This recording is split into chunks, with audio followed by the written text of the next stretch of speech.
If you're an avid angler, then you certainly recognize the importance of trees as a fish habitat throughout the year.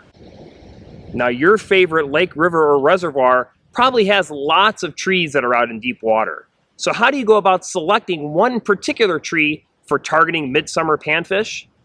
I'm going to share a two-step approach that uses Humminbird side imaging and Aqua-Vu underwater cameras for identifying particularly productive midsummer deep water trees, so stick around.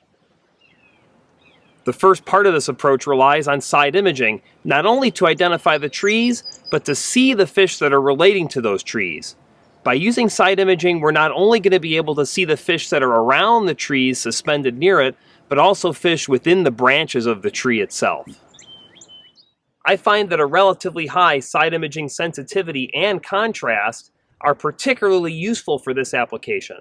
They help me to visualize the fish as well as spot the fish's sonar shadows for those crappies and bluegills that are suspended far away from the tree. We're going to be using a low idle boat speed of around 2 miles an hour, and a chart speed of 3 fits particularly well for that boat speed. Here's a couple of great trees that have fallen off a cliff and now extend into deep water in an old river channel. This first tree has relatively dense growth. From the part of the tree that's still above the surface, it looks like a pine tree, so it has really tightly packed needles. And you can see just off the edge of that pine tree is a small group of fish. Now these are probably bait fish or maybe young of the year panfish, probably not the kind of fish we want to target. If we look at this upper tree, you can see some really distinct bright spots scattered in amongst the branches.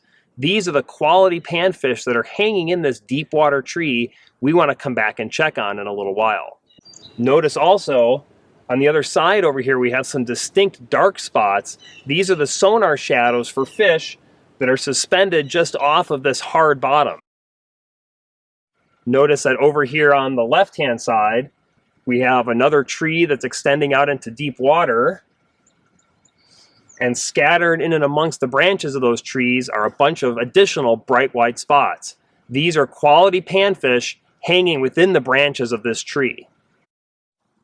Now we have a couple of examples of some deep water trees that appear to be holding quality-sized panfish. I'd like to be able to confirm that notion before I spend a lot of time trying to catch the fish that are living in those trees.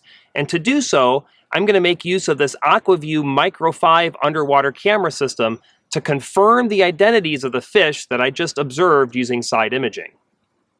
I'm just going to position my boat near these trees and over some of the fish that we observed with side imaging. I'm going to drop down the Aqua-Vu underwater camera and spend a little time trying to confirm the identity of some of these fish. Data that we collect using side imaging or any other sonar system really is open to interpretation, but the images that we collect using an Aqua-Vu Micro 5 camera system leave absolutely no doubt in my mind that the fish that we're visualizing using side imaging are really nice crappies and bluegills hanging in this deep water tree. Here we've used a pair of technological tools that will help us become more efficient on the water. We used Humminbird side imaging to identify fish that are suspended around as well as hiding in deep water trees. We used an Aqua-Vu Micro 5 underwater camera to confirm the identities of those fish as quality-sized crappies and bluegills. You can use this same pair of technological tools the next time you're on the water to spend less of your time hunting for fish and more of your time catching them.